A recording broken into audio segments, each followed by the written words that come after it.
Hay historias que no hablan de crisis visibles, sino de desgastes silenciosos. Olga no pregunta desde enojo, sino desde una herida antigua, la de haber crecido sintiendo que debía competir con sus hermanos para tener un lugar en la familia, en la vida. Tiago, por su lado, no está perdido, está cansado de sostener una vida que aún no expresa quién realmente es. Y Janilet no se abandonó, se entregó tanto a los demás y ahora necesita volver a conocerse, a mirarse, a valorarse, sin depender de los demás. Son tres historias distintas, pero unidas por un mismo eje. ¿Qué pasa cuando aprendemos a sobrevivir, a responder, a sostener, pero no a habitarnos a nosotros mismos? Cuando el valor personal se confunde con cumplir, con ser útiles, con no molestar. Cuando la vida avanza, pero algo adentro queda en pausa. Vamos, aquí estoy, aquí estamos. Te escucho.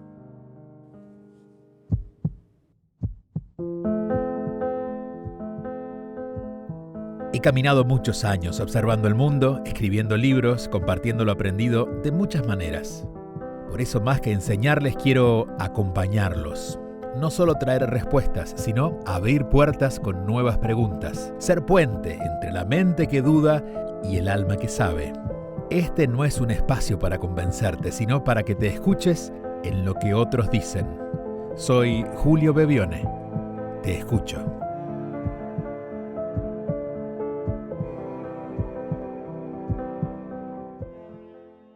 Hola Julio, ¿qué tal? Es un gusto saludarte. Mi nombre es Olga Rivero y te hablo desde Gran Canaria, España. Me siento muy honrada y agradecida de poder participar en esta dinámica contigo y de tener la oportunidad de hacerte esta pregunta directamente. A ver, te cuento. Toda mi vida he sentido que mi familia se me ha dado menos espacio o menos valor que mi hermano. Incluso ahora de adulta, sigo enfrentando situaciones donde me toca pelear por lo que considero justo para mí. Y mi pregunta es, ¿cómo puedo sanar esta herida de sentirme menos vista o menos merecedora y romper ese patrón para que no me siga afectando en mi vida? Muchísimas gracias por tu tiempo y por compartir tu visión. Un beso. Olga, cuando alguien como tú puede decir esto, tener una herida pero sin convertirla en reproche permanente significa que está lista para comprenderla más profundamente y eventualmente soltarla. Voy a ir a lo esencial porque este tema es delicado y no se sana con frases bonitas ni con gestos superficiales. Cuando en una familia un hijo recibe más lugar, más atención, más permiso, más contención emocional, el otro no solo siente injusticia, aprende algo mucho más peligroso para la vida adulta. Aprende que para existir tiene que pelear. Pelear para ser escuchado, luchar por ser tenido en cuenta, por ser reconocido. Aprende que su presencia no es obvia ni suficiente por sí misma. Y esa idea, cuando se instala, deja una marca profunda. Quiero decirte algo con mucha honestidad. La herida que tiene nombre, que mencionas, no es simplemente sentirse menos querida. La herida, en realidad, es haber tenido que competir por el derecho de ser dentro de tu familia. Competir por un lugar, el que anhelabas tener. Y eso agota en silencio durante años, pero agota. Muchos adultos que crecieron así lo notan de inmediato, otros a veces ni siquiera se han dado cuenta, pero lo ves, se nota en los pequeños gestos, en los gestos cotidianos, en la necesidad de explicarse de más, de justificarse antes de pedir algo, de demostrar que son competentes, buenos, responsables. Incluso en relaciones donde no hay rivalidad real, siguen funcionando como si hubiera que ganar un lugar. Eso no es carácter, es memoria emocional. Lo primero que ayuda a sanar es ponerle nombre real a lo que pasó, sin minimizarlo. No fue imaginación tuya, no fue sensibilidad exagerada, hubo una distribución desigual del reconocimiento. Y cuando eso ocurre, el niño no suele enojarse con los padres porque necesita su amor. Siente que se enoja consigo mismo. Empieza a pensar de manera inconsciente: si no me miran igual, debe ser porque me falta algo. Algo está mal en mí. Y ahí nace la herida de menos merecimiento. Desde la psicología, esto se conoce como herida de validación temprana. Desde una mirada más espiritual, podríamos decir que es el momento en que el ser empieza a dudar de su propio valor esencial. Como escuché una vez, no recuerdo de quién era la idea, pero dice que el ser humano se constituye en la mirada del otro. Es decir, cuando esa mirada, la del otro, falta o es desigual, algo interno queda esperando. Fíjate que es lo primero que buscamos de niño. Cuando somos niños, que nos miren. Cuando un adulto mira al niño, cuando el niño está enojado, quejoso, cambia inmediatamente su actitud. Ahora bien, hay un punto clave que suele doler aceptar. Esa herida no se cierra esperando que la familia cambie. Se cierra cuando tú dejas de buscar allí la validación que no llegó.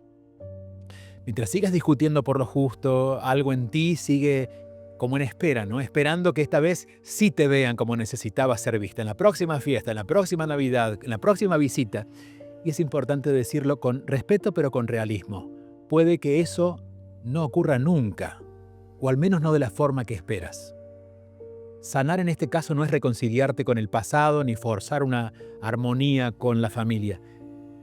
Es darle sentido a tu vida, dejar de buscar que tu vida tenga sentido en esa comparación con los hermanos. Por eso te propongo 3 movimientos internos muy concretos que suelen marcar una diferencia real. Primero, retira a tu hermano del centro del relato. Tu vida no se explica por lo que él tuvo o no tuvo. Mientras él siga siendo la referencia, tú vas a seguir atrapada en el mismo escenario emocional de la infancia. No se trata de negar la historia, sino de dejar de vivirla como presente. Segundo, deja de discutir por reconocimiento. Cada vez que peleas por lo justo, que lo haces con valor, pero bueno, refuerza sin querer la idea de que tu valor depende de que el otro te lo conceda. El verdadero quiebre ocurre cuando empiezas a actuar desde la certeza interna de que no necesitas permiso para ocupar lugar. No es lo que ocurre, lo que vivimos, lo que nos pasa, lo que termina hiriéndonos, sino el significado que le damos. Y aquí el cambio de significado es decisivo. Y tercero, reaprender a darte espacio sin culpa. Muchas personas con tu historia sienten culpa cuando se priorizan, cuando se animan a pedir, cuando piden, cuando descansan, cuando eligen. Pero eso no es humildad. Es una lealtad antigua que ya, en este caso, en ningún caso, pero especialmente para ti ya no sirve. Darte espacio no le quita nada a nadie, te lo devuelve a ti. Por eso, querida Olga, el patrón no se rompe demostrando que vales más, se rompe dejando de probar que vales. Cuando eso empieza a ordenarse por dentro, algo cambia por fuera. No porque los otros se transformen mágicamente, sino porque tú ya no entras al vínculo desde la niña que pide su turno sino desde la mujer que ya se dio su lugar. Y esa diferencia se siente, incluso cuando no se dice, lo notan. Y una última cosa muy honesta, que es sanar esta herida no te va a volver fría ni indiferente. Te va a volver libre. Libre de esa sensación de estar siempre llegando tarde a la fila, de tener que levantar la mano antes para ser vista, o levantar la voz. No estás menos vista por la vida, estuviste menos mirada por tu familia, especialmente en tu infancia. Eso es todo. Y no fue de todos. Por eso no define tu valor ni tu merecimiento. El trabajo ahora no es reclamar lo que faltó, sino vivir desde lo que ya eres. Y eso, querida Olga, es un acto profundo de justicia interior contigo misma. Es una deuda que creías que tu familia tenía contigo, pero que quizás hoy te das cuenta que es tuya. Y aunque si el camino se abre, porque no puedes cambiar lo que la familia hizo o sigue haciendo, pero tú puedes de todas maneras, cuando el camino se va abriendo, empezar a hacer lo tuyo. Y sobre todo hacer las paces contigo, amistarte contigo otra vez. Súmense a nuestro canal, compartan este video si alguien resuena con esta historia, sigamos en contacto en circulobevione.com. Y hablando de historias, aquí viene una más. Hola a todos, ¿cómo están? Soy Tiago Falcón, estoy acá en Tandil Argentina. Ahora mismo tengo 25 años. Últimamente me anda sucediendo que estoy haciendo algo que tengo que hacerlo por el hecho de poder mantenerme económicamente, para poder sostener un estilo de vida que he elegido. Y en todo este tiempo, después de haber generado mucha más independencia, se ha vuelto como un poco más pesada, más dura, más cruda, y me he desgastado bastante en el camino. Entonces, bueno, estoy haciendo cosas que siento que no amo hacer, que no está mi pasión, que quizá no puedo colocar tan plenamente mis dones ahí. Ahora mismo soy aguatero acá en la ciudad. Entonces, quiero preguntar cómo hacer para no perderme ahí en ese camino y mantenerme también despierto y prendido a construir en paralelo un camino donde pueda justamente, ¿no?, entrar en un propósito donde coloque mis dones y pueda ayudar a otros y lograr que vivir de eso económicamente, ¿no?, que sea mi fuente principal. Y gracias por la oportunidad. Tiago, gracias por ponerlo así sin queja, ¿no? Sin victimismo, sin exageraciones. Hablar desde ese lugar ya muestra una madurez que no siempre se tiene a los 25 años. Lo que traes no es una crisis ruidosa, es una pregunta, yo diría, prudente, silenciosa, y esas suelen ser las más importantes. Voy a empezar diciendo algo que puede ordenar todo lo demás. No estás perdido, estás cansado. Otra vez, no estás perdido, estás cansado. Y no es lo mismo. Estar perdido implica no saber quién eres ni hacia dónde vas. Estar cansado implica que estás sosteniendo un peso del que parece muchas veces, en silencio, que es más de lo que puedes sostener. A ver, estás trabajando, te estás manteniendo, has ganado independencia y al mismo tiempo notas que algo se desgasta. Eso no es confusión existencial, es conciencia en medio del esfuerzo. Es decir, hay una diferencia fundamental que conviene no confundir. Una cosa es hacer algo mientras tanto, mientras llegas a lo que persigues, y otra distinta sería quedarse a vivir allí. El problema no es que hoy seas aguatero ni que hagas un trabajo que no amas. El problema sería olvidarte de quién eres mientras lo haces. Y por lo que dices, eso no ha ocurrido. Te haces preguntas, notas el desgaste, sientes que no estás colocando todos tus dones. Eso no es fracaso, yo diría que eso es lucidez. Desde una mirada filosófica que imagino te es familiar, ya los estoicos decían que no todo trabajo es expresión de sentido. Es decir, no tiene que necesariamente ser trascendente lo que hacemos, pero sí puede ser ejercicio de carácter, porque nos forma, nos da estructura. Y siento que estás construyendo carácter, no iniciando una carrera profesional. Y también hablaban de distinguir entre lo que depende de uno y lo que no. Hoy depende de ti sostenerte. Sostenerte, cuidarte, no traicionarte por dentro.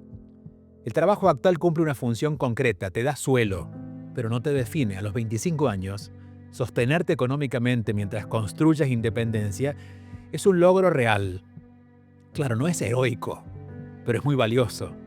Existe una fantasía muy dañina, sobre todo en discursos simplificados sobre el propósito de esto que tanto se leen por allí hoy en estos días, que hace creer que si no estás viviendo de tu pasión, estás fallando a tu camino. Y eso no es verdad.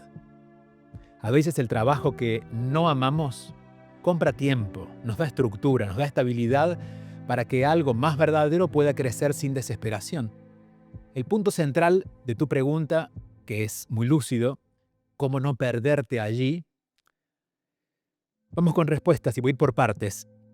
Con respuestas concretas. Primero, no pongas tu identidad en el trabajo que hoy te paga las cuentas. Ese trabajo no define tu valor, ni tu destino, ni tus dones. Es una función transitoria. Si lo conviertes en identidad, te aplasta. Si lo entiendes como sostén, te ordena. Puedes hacerlo bien, con dignidad, sin confundirlo con quién eres. Esa distinción es clave para no desgastarte por dentro. Un ejemplo sencillo. Hay personas que dicen, soy mi trabajo, bueno, soy lo que hago. Y otras que dicen, hoy trabajo de esto. Esta segunda, la segunda posición, es la que nos protege, la que protege el alma. Segundo, no esperes a salir, a irte de lo que haces para empezar a construir lo tuyo. Este es uno de los errores más comunes, ¿no? Pensar que cuando deje esto, recién allí voy a empezar a hacer lo que me gusta. Bueno, ese momento ideal rara vez llega, o al menos no llega solo. El camino propio se construye en paralelo, de forma modesta, pero constante. No hace falta renunciar mañana, hace falta no postergarlo indefinidamente. Aquí va algo muy concreto. Define una franja semanal, aunque sea pequeña, que sea intocable, que no se pueda modificar. 2 horas, o una mañana, o una noche. Ese espacio no es para ganar dinero todavía, es para cultivar lo que sientes propio. Para estudiar, para formarte, para crear, para escribir, para acompañar, para aprender, para descubrir una herramienta, para explorar los intereses que tienes, lo que sea que se te acerque a ti. Ese gesto cambia mucho más de lo que parece. Y tercero, y yo diría muy importante, no romantices el propósito. El propósito no siempre aparece como fuego constante, con pasión épica, con entusiasmo permanente. A veces aparece como una inquietud que no se calla, como una sensibilidad que no encaja del todo en lo práctico, como una incomodidad persistente. A ti que te gusta leer, Viktor Frankl, el autor de El hombre en búsqueda de sentido, decía que el sentido no se inventa, se descubre en la respuesta que damos a la vida. Y muchas veces esa respuesta empieza siendo incómoda, aparece detrás de lo que no nos gusta hacer, que es parte del movimiento mayor. No todos los dones son espectaculares ni visibles al principio, algunos son silenciosos. Es escuchar, acompañar, comprender, sostener procesos de otras personas. Que hoy no puedas vivir de eso no significa que no sea valioso, significa que todavía está en gestación. Algo importante. El desgaste que sientes no viene solo del trabajo físico, viene de la sensación de que toda tu energía va hacia eso, hacia afuera. Porque cuando empieces a nutrir algo propio, aunque sea en silencio, sin resultados inmediatos, el cansancio cambia de calidad. Ya no es solo agotamiento. Se vuelve esfuerzo con sentido, por ponerlo de alguna manera. Y algo más, pon límites claros a la anestesia. No te exijas estar motivado todo el tiempo. Eso es irreal. Exígete no anestesiarte, es decir, no tapar la incomodidad con distracciones constantes ni con la idea de que algún día se verá. Escuchar ese malestar con honestidad es lo que te mantiene despierto. Y es por eso que comentas lo que comentas. Esa incomodidad no es el enemigo, úsala como brújula. Es la incomodidad que sirve para guiarnos. Y una verdad que conviene escuchar sin apuro. No todo propósito empieza siendo rentable. Primero tiene que ser verdadero. Luego va encontrando forma. Y más adelante, si se cuida, puede sostenerte económicamente. Invertir ese orden rompe el proceso. Apurarse por necesidad económica es comprensible, pero forzar el proceso a hacer negocio antes de tiempo puede vaciarlo completo. Por último, algo esencial, y es no te juzgues por estar perdido todo el tiempo. La vida no es una línea ascendente de entusiasmo. Hay etapas de siembra, hay etapas de sostén, hay de cansancio, hay de silencio. Tú estás en una etapa donde estás aprendiendo a sostener tu vida mientras la construyes. Son 25 años. No estás llegando tarde. No estás caminando fuera de camino. No estás desarrollando algo que vas a perder. Estás desarrollando base. Y eso, aunque hoy no se sienta otra vez heroico, épico, espectacular, en realidad es una de las formas más sólidas y más honestas de empezar una vida con sentido. Y tu vida, querido Tiago, apenas está comenzando. Si quieres sumarte a la conversación, te esperamos, envíanos tu video o ve a circulodebione.com. Hay una historia más. Hola, soy Yanile Urdaneta, soy venezolana y vivo en Houston, Texas. Mi pregunta es, ¿cómo hago yo para reencontrarme conmigo misma? Ya que muchas veces siento que le he dedicado mucho tiempo a mi familia y me he olvidado de mí. Yanilet, ok, gracias por la forma en que lo dices. Hay mucha honestidad en tus palabras y también, bueno, una búsqueda real, auténtica. No hablas desde el reproche ni desde el cansancio amargo, sino desde una pregunta sincera que nace cuando una etapa se ha vivido de verdad y algo nuevo empieza a pedir espacio. Quiero empezar aclarando algo fundamental porque suele aliviar mucho. Escucharlo y vivirlo, escucharlo con claridad.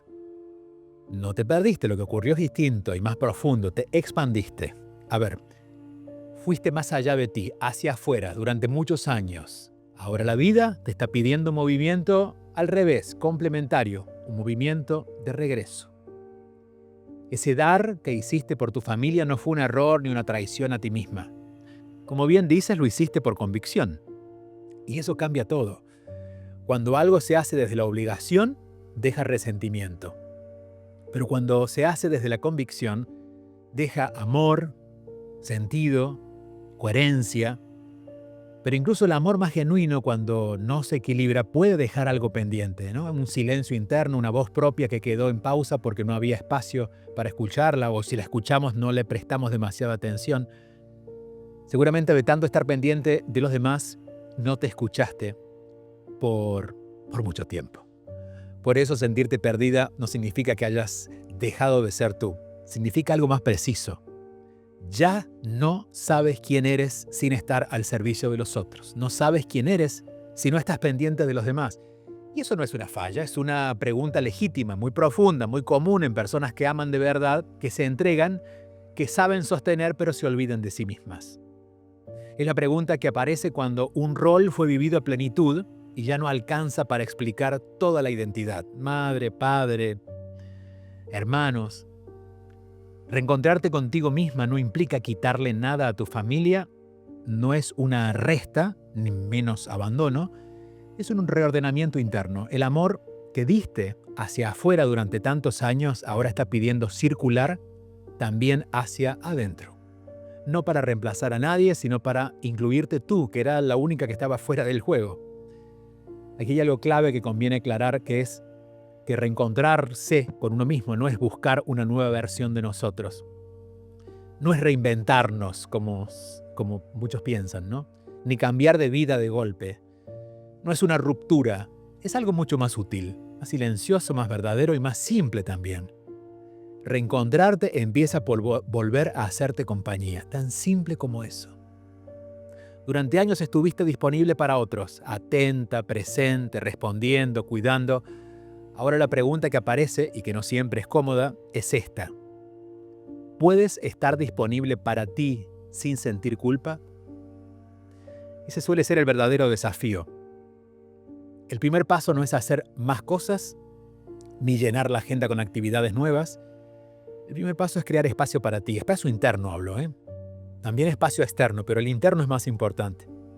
Pequeños momentos donde no seas madre, no seas esposa, no seas sostén de nadie, no ocupes ningún rol, momentos donde no tengas que responder a nadie, donde no seas necesaria, donde no tengas que funcionar, donde simplemente estés, por ejemplo, un rato a solas, sin un objetivo productivo, o una caminata sin andar escuchando audios en los mensajes ni leyendo WhatsApp, o tomarte un café contigo misma sin tener que resolver nada, sin nada que hacer, más que tomar el café y disfrutar. Esos gestos parecen muy simples, pero son profundamente reparadores porque le dicen al sistema interno, también yo tengo un lugar en mi vida. Muchas personas creen que reencontrarse es descubrir una nueva pasión o un gran propósito. A veces sucede así, en pocos casos. Muchas veces el reencuentro con uno es más sencillo y más profundo, es volver a sentir qué te gusta, qué no, qué te calma, qué te interesa, qué te aburre, qué te enoja, qué te conmueve, sin tener que justificarlo, sin tener que explicarlo, ni convertirlo en algo útil para los demás. Y hay algo más que quiero decirte, y es que no estás vacía tampoco, estás deshabitada. No estás en ti, no estás en contacto contigo, no te has escuchado. Y eso no se corrige con una gran decisión, sino que se entrena. Se entrena con pequeños gestos, pero constantes, como elegir algo solo porque te hace bien, decir esto hoy no, sin tener que explicar más, permitirte no ser eficiente ni útil todo el tiempo, escuchar tu desinterés, aunque todo esté bien por fuera, pero no por dentro. A lo mejor hay cosas que no quieres hacer. Y animarse a decir que no. Respetar tu cansancio sin sentirte egoísta. O si te sientes egoísta, entender que es una opinión, pero no es verdad.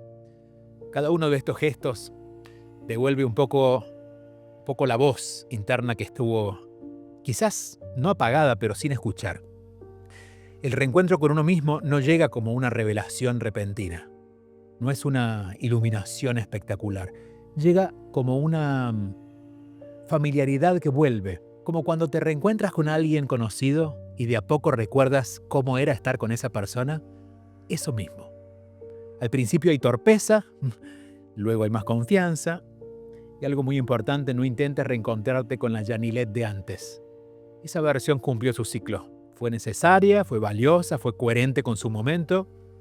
La que está apareciendo ahora es otra, más amplia, más consciente, menos sostenida por deberes y obligaciones cotidianas.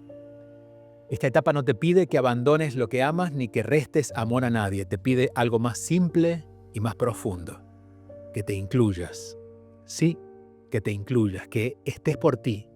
Porque cuando una persona se incluye de verdad, el amor que da deja de agotarla y empieza a nutrirla también a ella. Y claro, esta no es una pérdida para la familia, es una ganancia para todos. Ganas tú, ganan ellos. En el amor nadie pierde. Los esperamos en nuestro próximo encuentro, los esperamos en circulobebione.com y si quieren enviar su video, también lo pueden hacer. Hasta el próximo encuentro.